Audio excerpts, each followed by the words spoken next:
하나님의 말씀은 고린도전서 3장 16절부터 17절까지입니다. 말씀을 봉독해 드리겠습니다. 너희가 하나님의 성전인 것과 하나님의 성령이 너희 안에 거하시는 것을 알지 못하느뇨.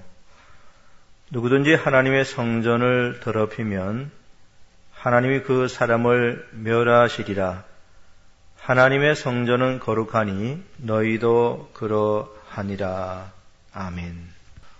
오늘은 칼빈의 기독교 강요 제1권 제13장 15항부터 제13장 20항까지를 살펴보도록 하겠습니다. 제1권은 창조주 하나님에 관한 지식이고 제13장은 성경은 창조 이래로 하나님은 한 본체이시며 이 본체 안에 삼위가 존재한다는 것을 가르친다. 15항은 성령의 신격에 대한 명백한 증거. 내용은 이렇습니다. 실로 성경은 성령에 대하여 말할 때 하나님이라고 지칭하기를 회피하지 않습니다. 하나님의 영이 우리 안에 거하신다는 사실에서 우리를 하나님의 전이라고, 성전이라고 바울은 결론을 내립니다. 여기에 관한 말씀은 고린도전서 3장 16, 17절입니다. 너희가 하나님의 성전인 것과 하나님의 성령이 너희 안에 거하시는 것을 알지 못하느뇨. 누구든지 하나님의 성전을 더럽히면 하나님이 그 사람을 멸하시리라. 하나님의 성전은 거룩하니 너희도 그러하니라 라고 하는 이 말씀을 지금 이야기한 것입니다. 이 사실을 우리는 가볍게 넘겨서는 안 됩니다. 왜냐하면 하나님께서는 우리를 자신의 전으로 택하신다는 사실을 자주 약속하셨지만 이 약속은 우리에게 내주하시는 성령에 의하지 않고는 결코 성취되지 않기 때문입니다. 어거스틴은 다음과 같이 아주 분명하게 말하였습니다.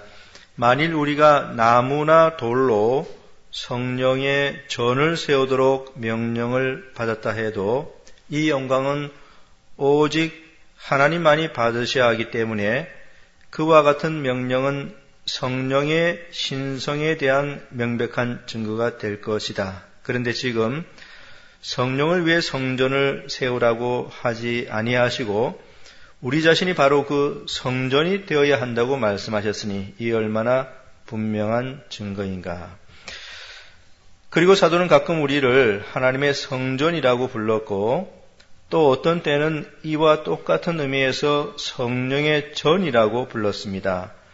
성령을 속였다고 하여 아나니아를 책망하면서 베드로는 사람에게 거짓말한 것이 아니요 하나님께로다 라고 말하였습니다. 그리고 이사야가 만군의 주를 말씀하시는 분으로 소개한 구절 중에서 바울은 말씀하시는 분이 성령이라고 가르치고 있습니다. 바로 여기서 이야기하는 것은 무슨 뜻이냐면요. 그 이사야서 6장 9절에 여호와께서 가라사대 가서 이 백성에게 이르기를 너희가 듣기는 들어도 깨닫지 못할 것이요 보기는 보아도 알지 못하리라 하여라는 그 말씀을 사도행전 28장 26절 27절에서 이제 인용을 하고 있거든요. 거기에 보면은 서로 맞지 아니하여 흩어질 때에 바울이 한 말로 일러 가로되 성령이 선지자 이사야로 너희 조상들에게 말씀하신 것이 옳도다. 일러서되 이 백성이 가서 말하기를 너희가 듣기는 들어도 도무지 깨닫지 못하며 보기는 보아도 도무지 알지 못하리라 라고 그렇게 말을 하였습니다. 그래서 이사야서에서는 이제 여호와라고 했는데요. 사도행전에서는 사도 바울이 인용하면서 성령이라고 했습니다. 이것을 보면은 성령께서 하나님이신 것을 알 수 있다는 그런 논증인 것입니다. 실로 선지자들은 그들의 말이 만군의 주의 말씀이라고 변함없이 말하였고 그리스도와 사도들은 이를 성령의 말씀이라고 하였습니다. 그러므로 탁월한 의미에서 모든 예언의 저자이신 성령이야말로 참되신 여호와라고 말하지 아니할 수 없는 것입니다. 또한 하나님께서 백성들의 완고함을 인하여 노하셨다고 말씀하신 것을 이사야는 주의 성신을 근심케 하였으므로 라고 기록하고 있습니다. 그러니까 성령을 이제 근심시켰다는 그런 것이죠. 이것을 통해서도 이제 성령이 하나님이신 것을 알 수 있다는 것입니다. 마지막으로 누구든지 말로 인자를 거역하면 사하심을 얻되 누구든지 말로 성령을 거역하면 이 세상과 오는 세상에도 사하심을 얻지 못한다면 이 말씀은 분명히 성령의 신적 위엄을 공적으로 선언하는 것이며 그 위엄을 범하고 훼손하는 것은 용서받지 못할 죄임을 말해 주는 것입니다. 여기에서 나는 옛날 교부들이 사용한 많은 증거를 일부러 생략하려고 합니다. 옛날 교부들이 사용한 그런 여러 증거들을 굳이 이렇게 예시로 제시하지 않겠다는 것입니다. 저들은 우주의 창조가 성자의 사역인 것과 마찬가지로 성령의 사역이기도 하다는 것을 입증하기 위해 여호와의 말씀으로 하늘이 지음이 되었으며 그 만상이 그 입기운으로 이루었도다라는 다윗의 말을 인용하는 것이 타당하다고 생각하였습니다. 그러나 시편에서는 같은 말을 2번 반복하는 것이 보통이며 이사야서에서는 입술의 기운이 말씀과 동일한 의미를 가지기 때문에 이 주장은 논거가 빈약합니다. 옛날 교우들이 창조가 성령의 사역인 것을 주장하기 위해서 시편 33편 6절의 그 말씀에서 입기운이 성령을 의미한다고 그렇게 이제 주장하였다는 것이죠. 그런데 이사야서 11장 4절에 보면은 입술의 기운이 성령이 아니라 성자이신 말씀을 의미하는 것으로 되어 있기 때문에 이 시편 33편 6절의 입기운을 이 성령으로 해석하는 것은, 그러니까 이 옛 교부들이 이제 옛날 교부들이 그렇게 성령으로 해석했죠. 그런 성령으로 해석하는 것은 다소 무리가 있다, 이런 의미인 것입니다. 그리하여 나는 경건한 영혼들이 안심하고 믿을 수 있는 몇 가지 증거들만 진술하기로 하였습니다. 그래서 지금까지 이제 15항에서 성령의 신격에 대해서 이제 논증을 하였습니다. 이제 16항에 가보시면은요, 하나님의 하나 되심. 내용은 이렇습니다. 더욱이 하나님께서는 그리스도의 강림을 통하여 자신을 한층 더 명백하게 계시하셨으므로 삼위에서 보다 친밀하게 자신을 알리시게 되셨습니다. 그러나 많은 증거들 중에서 우리는 이 한 가지만으로 만족할 것입니다. 그 이유는 바울이 하나님, 가로치고 주라고 했죠. 하나님, 믿음, 세례, 이 세 가지를 그 하나에서 다른 하나를 추리할 수 있도록 연결시켜 놓았기 때문입니다. 여기 하나님, 믿음, 세례라고 하는 것은요, 이 세 가지는 에베소서 4장 5절에 나오는 것입니다. 거기에 보면은 주도 하나이요, 믿음도 하나이요, 세례도 하나이요 라고 하였습니다. 이제 칼빈이 이 말씀을 가지고 이제 논증을 하는 것입니다. 그는 믿음이 하나이기 때문에 주도 하나이며 또한 그는 세례가 하나이기 때문에 믿음 또한 하나라는 사실을 보여주고 있는 것입니다. 그러므로 만일 세례를 통하여 하나님에 대한 신앙과 종교에 들어가게 되었다고 하면 우리는 자신의 이름으로 세례를 받도록 하신 분이 바로 참되신 하나님이심을 생각해야만 할 것입니다. 실로 모든 족속으로 제자를 삼아 아버지와 아들과 성령의 이름으로 세례를 주고 라고 하신 이 엄숙한 명령에서 주님께서는 신앙의 완전한 빛이 현현되었다는 사실을 입증하고자 하셨다는 사실에서 조금의 의심의 여지도 없는 것입니다. 왜냐하면 이것은 정확히 말해서 성부, 성자, 성령 안에서 아주 명백하게 자신을 나타내 보이신 한 하나님의 이름으로 세례를 받게 된다는 것을 의미하기 때문입니다. 여기에서 아주 명백해지는 것은 하나님의 본질 안에 한 하나님으로 알려진 삼위가 존재한다는 사실입니다. 지금 여기 16항에서는 삼위일체 하나님에서 이제 일체라고 하는 것은 이제 하나님의 하나시라는 거죠. 그 일체 하나가 되시는 하나님에 대해서 지금 다루고 있습니다. 계속해서 보면 이렇습니다. 실로 신앙은 여기저기를 두루 돌아보는 것이 아니며 또한 여러 가지 문제에 대한 강론도 아닙니다. 그것은 어디까지나 한 하나님을 바라보며 이 하나님과 연합하고 이 하나님을 전적으로 의존하는 것입니다. 그러므로 이러한 사실에서 만일 신앙의 종류가 여럿이라면 신 또한 마찬가지로 여럿이 있어야 한다는 말이 쉽게 성립됩니다.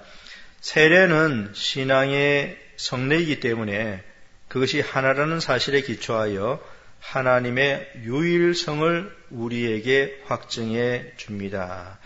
그러니까 이제 세례가 하나라는 사실을 통해서 하나님이 한 분 계시다는, 그러니까 일체 부분을 갖다가 이제 논증을 하고 있는 그런 것입니다.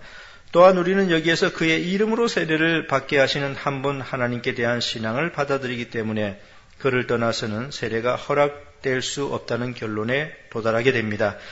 그러면 그리스도께서 아버지와 아들과 성령의 이름으로 세례를 주라고 명령하셨을 때 이 명령은 바로 아버지와 아들과 성령을 한 신앙으로 믿어야 한다는 말씀이 아니고 무엇이겠습니까? 그리고 아버지와 아들과 성령이 한 하나님이라는 사실을 명백히 증거해 주는 것이 아니고 또 무엇이겠습니까? 그러므로 하나님은 오직 한 분뿐이시며 그 이상이 아니라는 것은 확고한 원리이기 때문에 우리는 말씀과 성령은 하나님의 본질 그 자체에 지나지 않는다고 결론 짓습니다. 아리우스파가 성자의 신성을 고백하면서도 하나님의 본체를 성자에게서 배제시킨 것은 가장 어리석은 행위였습니다. 마케도니우스파 역시 이와 같은 광란에서 벗어나지 못하여 영을, 여기 성령을 의미합니다. 성령 하나님, 영을 다만 인간에게 부어진 은혜의 은사로만 이해하려 하였던 것입니다. 그러니까 성령 하나님을 신적인 그런 존재가 아니라 은혜의 은사로만 이해하려고 그렇게 했다는 것입니다. 지혜, 총명, 진리, 용기, 주님께 대한 경외, 이 모든 것이 성령으로부터 오기 때문에 오직 그만이 지혜, 신중, 용기, 그리고 경건의 영이십니다. 그리고 은사가 여럿으로 나누어진다고 해서 성령도 나누어지는 것은 아닙니다. 당연하지요. 사도가 주장한 대로 아무리 은사가 여러 종류로 나누어진다 하더라도 그는 언제나 같은 한 성령으로 존재하시는 것입니다. 이제 17항으로 넘어가겠습니다. 3위입니다. 조금 전에 16항에서는 이제 일체에 대해서 지금 이야기를 했습니다. 삼위일체 중에 일체, 그러니까 하나님께서 이제 하나가 되신다는 거. 이제 17항에 와서는 이제 3위, 위격으로 이제 세 분이 존재한다는 것을 이제 논증하고 있는 것입니다. 한편 성경은 성부와 말씀, 그리고 말씀과 성령을 구별합니다. 이게 삼위일체 하나님이죠. 그러나 이 문제를 규명함에 있어서 얼마나 경건하고 얼마나 신중해야 하는가를 그 신비의 중대성이 경고해 줍니다. 그리고 나지안주스의 글레고리우스의 다음과 같은 말은 내게 대단한 기쁨을 주는 구절입니다. 나는 즉시 삼위의 광채에 둘러싸이지 않고는 단일성을 상상할 수 없다. 또한 곧바로 단일성을 상기하지 않고는 삼위를 분별할 수도 없다.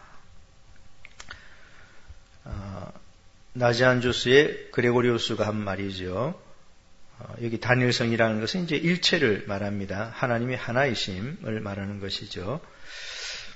그러므로 우리들의 사고를 혼란하게 만들어 하나로, 가로치고 단일성이라 되어 있습니다. 하나로 즉시 돌아가지 못하게 하는 그런 식의 그러니까 위격을 말합니다. 위격의 삼일성을 상상해서는 안 됩니다. 이게 삼일성이라고 하는 것은 이제 하나님이 세 분인 것으로 그렇게 상상해서는 안 된다라는 것입니다.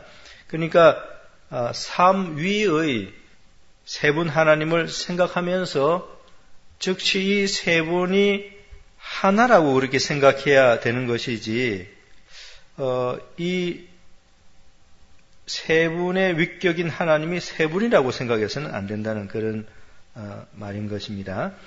실로 성부, 성자, 성령이라는 말은 실제적인 구별을 의미합니다. 그러니까 위격으로 뚜렷하게 구별되어져 계시는 것입니다. 그러므로 그의 사역을 통하여 여러 가지로 지시되는 이 하나님의 명칭들을, 여기 하나님의 명칭들이라고 하는 것은 성부, 성자, 성령이라고 하는 이 명칭을 의미하는 것입니다. 이 하나님의 명칭들을 무의미하다고 생각해서는 안 됩니다. 이것은 구별이지 분할이 아닙니다. 분할은 완전히 나누어지는 것이죠. 구별은 이제 하나이면서도 분리된다고나 할까요? 그런 의미에서 이제 구별입니다. 근데 분할은 하나됨이 없이 완전히 세 개의 개별로 나누어지는 그런 의미인 것이죠. 그러니까 이것은 구별이지 분할이 아닙니다. 이미 위에서 인용한 말씀들은 성자가 성부와 구별되는 특성을 소유하고 계시다는 것을 보여줍니다. 스가랴서 13장 7절은 만군의 여호와가 말하노라. 칼아 끼어서 내 목자 내 짝된 자를 치라. 목자를 치면 양이 흩어지려니와 작은 자들 위에는 내가 내 손을 들이우리라 라고 하는 그런 말씀입니다. 이제 이 말씀을 가지고 말을 한 것입니다. 왜냐하면 말씀이 성부와 다른 분이 아니라고 하면 하나님과 함께 하실 수 없으며, 따라서 말씀이 성부와 구별되지 않는다고 하면 성부와 더불어 영광을 함께 나눌 수 없었을 것이기 때문입니다. 이와 마찬가지로 성자는 자신을 성부와 구별하여 나를 위하여 증거하신 이가 따로 있으니 라고 말씀하셨습니다. 그리고 다른 곳에서는 성부가 말씀으로 만물을 창조하셨다고 하셨는데 이 또한 같은 말씀을 하려는 데 있습니다. 말씀과 구별되지 않고서는 성부는 이 일을 하지 못했을 것입니다. 더욱이 지상에 오신 분은 성부가 아니라 성부에 의하여 보내심을 받은 바로 그분이십니다. 말씀이신 예수 그리스도라는 말씀이지요. 성부는 죽지도 아니하시고 부활도 아니하셨고 다만 성부로부터 보내심을 받은 그분이 죽으시고 부활하신 것이었습니다. 이러한 구별도 성육신 때 시작된 것이 아니었습니다. 그 이전부터 시작되었다는 것입니다. 그는 이에 앞서 아버지 품속에 있는 독생하신 하나님이셨던 것이 분명합니다. 그렇다면 성자가 인성을 취하기 위해 하늘에서 내려오기 전에는 아버지의 품속에 들어가지 않으셨다고 누가 감히 주장할 수 있겠습니까? 그러므로 그는 벌써 그 이전에 아버지의 품속에 계셨으며 자신의 영광을 아버지와 더불어 누리셨던 것입니다. 그리스도께서는 성령을 아버지께로서 나오시는 진리의 성령이라고 하심으로써 성령이 성부와 구별되신다는 사실을 암시하셨습니다. 그리스도께서는 성부가 다른 보혜사를 보내주실 것이라고 말씀하시고 또 다른 곳에서도 자주 그렇게 말씀하신 때처럼 성령을 다른 분이라고 부르심으로써 성령이 자기와 구별된다는 것을 암시하셨습니다. 그렇죠? 그리스도께서 하신 말씀을 보면은 성령이 성자 예수 그리스도와도 구별되고 또 성부 하나님과도 이렇게 구별되는 것을 알 수 있다는 것입니다. 지금까지 말한 내용은요, 삼위, 즉 세 위격은 서로 구별되어 존재하시는 하나님이라는 사실에 대한 것입니다. 하나님은 본체, 그 본질로는 이제 한 분이시고요. 그리고 위격으로 이제 세 분으로 존재하고 계시는 그런 하나님이십니다. 18항으로 가보도록 하겠습니다. 성부와 성자와 성령의 차이점. 이제 삼위 일체를 이제 다 논증하고 난 다음에 이제 성부, 성자, 성령의 차이점은 그럼 과연 뭐냐? 이제 이 부분을 이제 설명하고 있습니다. 이 구별을 설득력 있게 설명하기 위해 인간사에서 비유를 든다는 것이 과연 타당한가 하는 데 대하여 나는 확실히 알 수 없습니다. 여기 인간사라고 하는 것은 이제 이 세상에 있는 것들을 가지고 비유로서 삼위일체 하나님에 대해서 이제 설명해 보고자 하는 그런 노력들을 말하는데요. 그러한 이제 비유들은 모두가 다 불충분하고 불완전한 그런 예들인 것입니다. 옛날 사람들은 가끔 이 방법을 사용하였습니다. 막 그런 비유들을 사용했다는 것이죠. 그러나 동시에 저들은 자신들이 소개하였던 그 유추의 전부가, 그 비유가 매우 부적당하다는 것을 동시에 고백하였습니다. 그러니까 세상에서 있는 것들을 가지고 삼위일체 하나님을 이제 비유로서 설명해 내려고 하면은 항상 이게 뭔가 불충분하잖아요. 그러니까 그런 것들을 설명해 놓고 난 다음에도 부족했다는 것을 고백하지 않을 수 없었다. 그런 말입니다.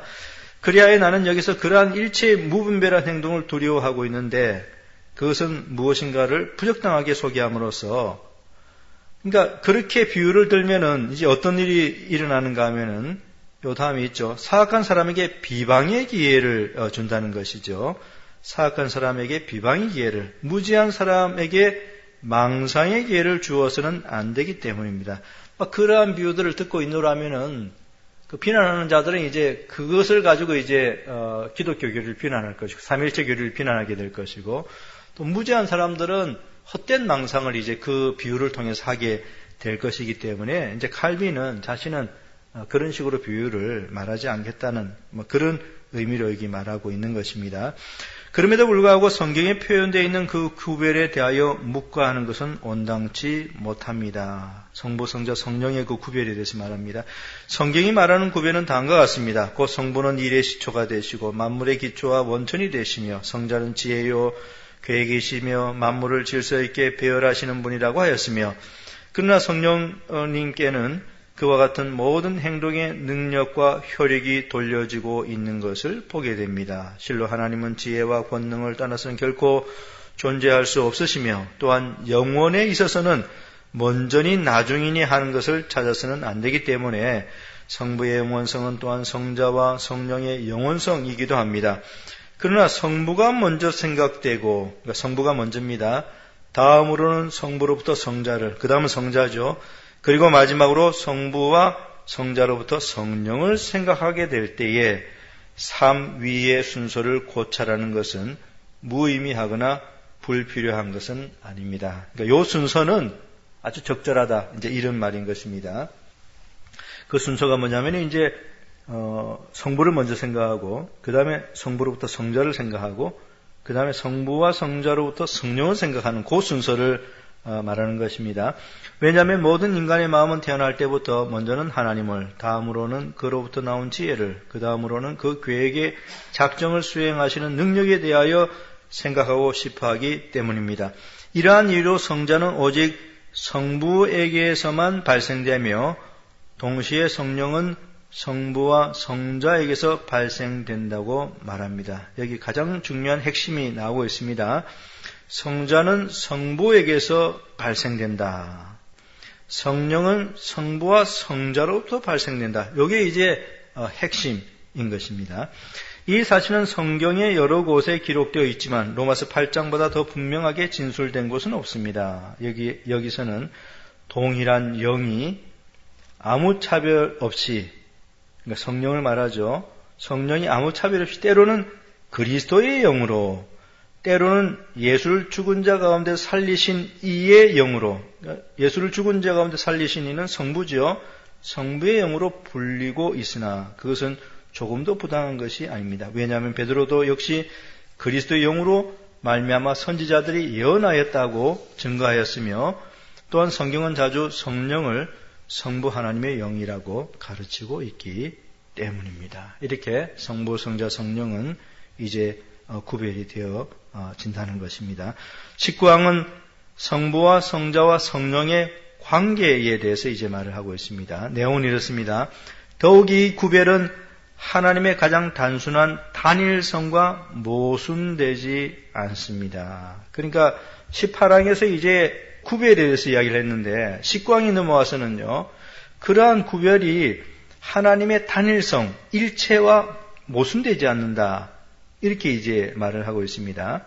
삼위의 구별이 하나님의 가장 완벽한 단일성을 전혀 방해하지 않는다는 그런 말이죠. 그래서 이제 19항에서는 칼빈이 어떻게 해서 삼위로 구별되어져 있는 하나님께서 가장 완전한 일체, 즉 하나이신가 하는 것을 이제 논증해 나가고 있고요. 여기서 삼위의 하나님은 가장 완전하게 하나로 연합되어져 있다고 그렇게 말을 하고 있습니다. 그래서 우리가 믿는 하나님은요, 한 분 하나님이시고 그 한 분 안에 세 위격으로 구별되어 존재하고 계시는 하나님이십니다. 그래서 이게 바로 성경에서 계시하고 있는 삼위일체 하나님이신 것입니다. 계속해서 보면 이렇습니다. 오히려 성자는 성부와 더불어 똑같은 영을 소유하시기 때문에 이게 상당히 중요한 논증을 하고 있습니다. 성자가 성부와 한 하나님이시라는 사실을 입증해 줍니다. 성자는 성부와 더불어 똑같은 영, 성령을 소유하시기 때문에 성자가 성부와 한 하나님이라는 사실을 입증해 줍니다. 라고 했죠. 따라서 성령이 성부와 성자의 영이시기 때문에 성령은 성부, 성자와 다른 존재가 아니라는 것도 증명해 줍니다. 왜냐하면 그 모든 신적 성품이 각 실제 안에서 이해되며 따라서 각자가 자신의 고유한 특성을 소유하고 있기 때문입니다. 성부가 전적으로 성자 안에, 성자가 전적으로 성부 안에 거하신다는 사실은 나는 아버지 안에 있고 아버지는 내 안에 계신 것을 믿으라고 하신 그리스도의 말씀을 통하여 잘 알 수 있습니다. 교회의 저술가들 역시 본질의 차이로 말미암아 하나가 타에서 분할된다고 함을 인정하지 않았습니다. 이 말은요, 이런 의미입니다. 만일 본질에서 차이가 있다고 한다면은, 본질에서 차이가 있다고 한다면은 성부, 성자, 성령 하나님은 완전히 서로 분리가 되고 만다는 것입니다. 그러나 삼위 하나님은 본질에서는 차이가 없지요. 그래서 완전히 분리되는 것이 아니다라는 것입니다. 이 교회의 저술가들이 이 점을 잘 알고 있었다라고 하는 그런 말인 것입니다. 어거스틴이 말한 구별을 제시하는 이 명칭들은, 구별을 제시하는 명칭이라고 하는 것은 성부, 성자, 성령입니다. 구별을 제시하는 명칭이죠. 구별을 제시하는 명칭은 성부, 성자, 성령이고요. 그렇지 않다면은 그저 하나님이십니다. 그러니까 성부도 하나님이시고 성자도 하나님이시고 성령도 하나님이시죠. 그러니까 개별에 대해서 그냥 이야기할 때는 하나님이시죠. 그런데 서로 간의 관계를 이야기할 때는 이제 이 명칭들이 있습니다. 성부, 성자, 성령.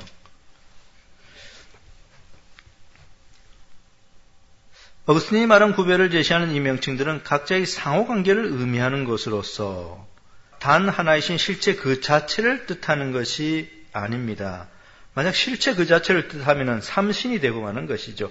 성부 별도 신이시고 성자 별도, 성령 별도 이리 되죠. 그죠?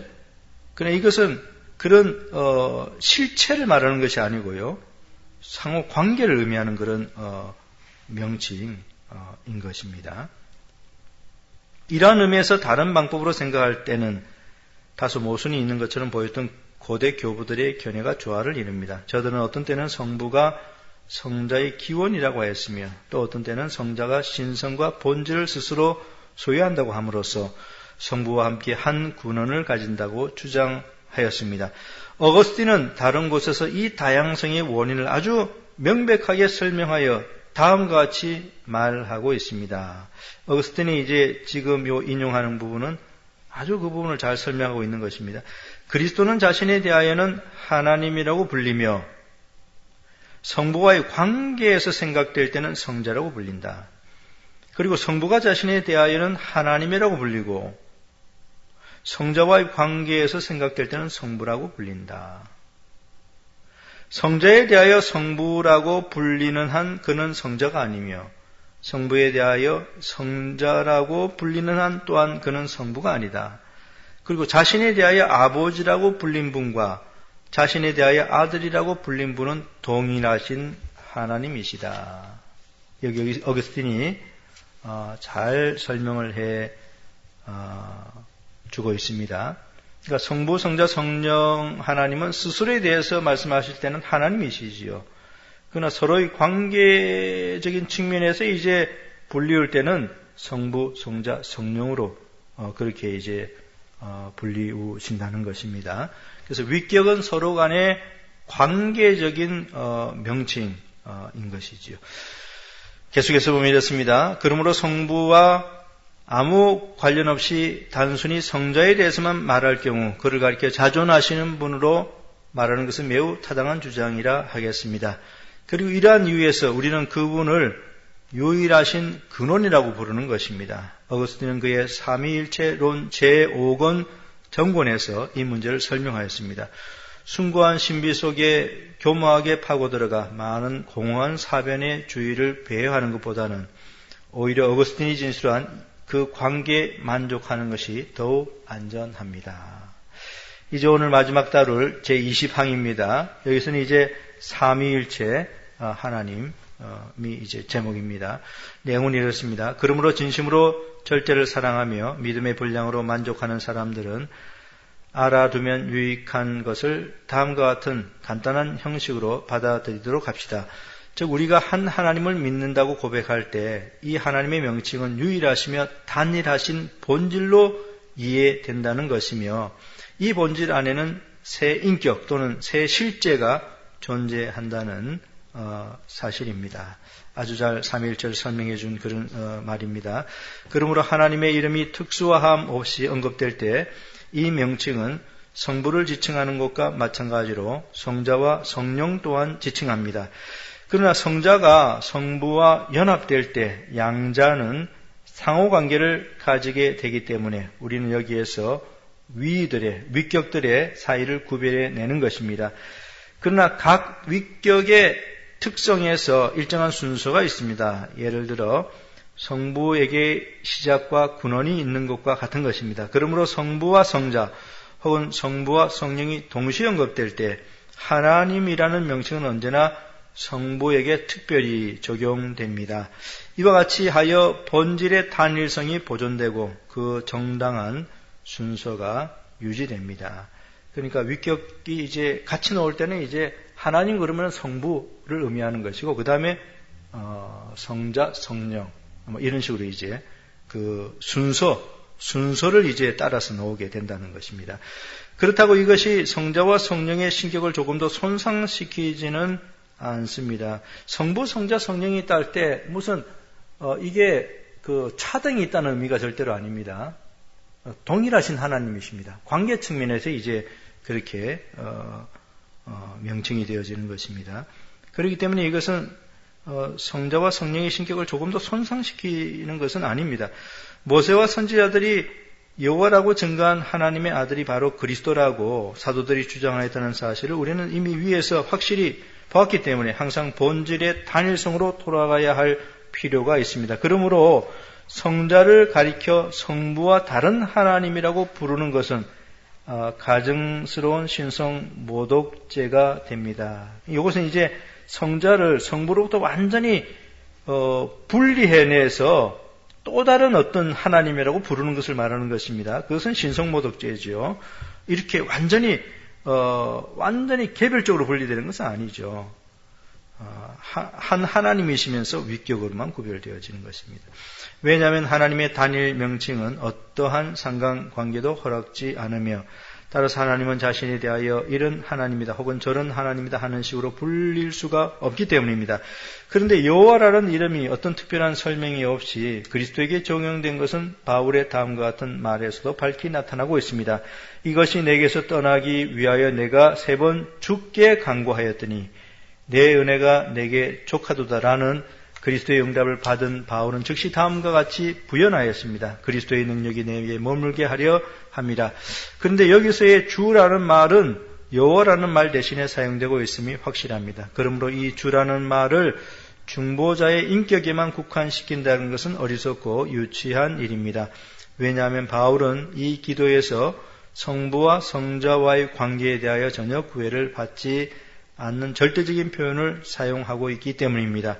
그리고 히라퍼의 일반적인 관습에 따라 사도들이 큐리오스, 주라는 말을 보통 여호와라는 말 대신에 사용하고 있음을 우리는 알고 있습니다. 또한 그러한 신뢰를 찾는다면 구태여 멀리서 구할 필요가 없습니다. 바울은 베드로가 인용한 요엘 선지자의 말, 곧 누구든지 주의 이름을 부르는 자는 구원을 얻으리라고 하는 말과 조금도 다르지 않은 의미에서 주님께 기도하였던 것입니다. 이 명칭이 특별히 성자에게 적용된 경우가 있는데 그 이유가 다르다는 것은 적절한 곳에서 생각해 보기로 하겠습니다. 그러므로 여기서는 바울이 절대적인 의미에서 하나님께 기도하였을 때 곧이어서 그리스도의 이름을 첨가하였다는 사실을 파악한 것만으로 만족합시다. 심지어 그리스도는 친히 하나님을 온전히 영이라고 부르셨습니다. 왜냐하면 하나님의 전 본질은 영적이시며 이 영적인 사실에서 성부, 성자, 성령이 이해되어야 한다는 견해를 방해할 것은 아무것도 없기 때문입니다. 여기 이 말은 요한복음 4장 24절 하나님은 영이시니 예배하는 자가 신령과 진정으로 예배할지니라 라는 말씀을 언급한 것이고요. 여기서 성부, 성자, 성령은 그 전체 본질에서 영적이라는 것을 칼빈이 말한 것입니다. 이것은 성경에서 명백하게 말해주고 있습니다. 우리는 하나님께서 영이라고 불리고 있음을 성경에서 볼 수 있는 것처럼 성령이 전 본질의 한 실제이기 때문에 하나님의 영 또는 하나님으로부터 오신 영이라고 불리고 있음을 또한 보게 되는 것입니다. 오늘은 여기까지 하도록 하겠습니다.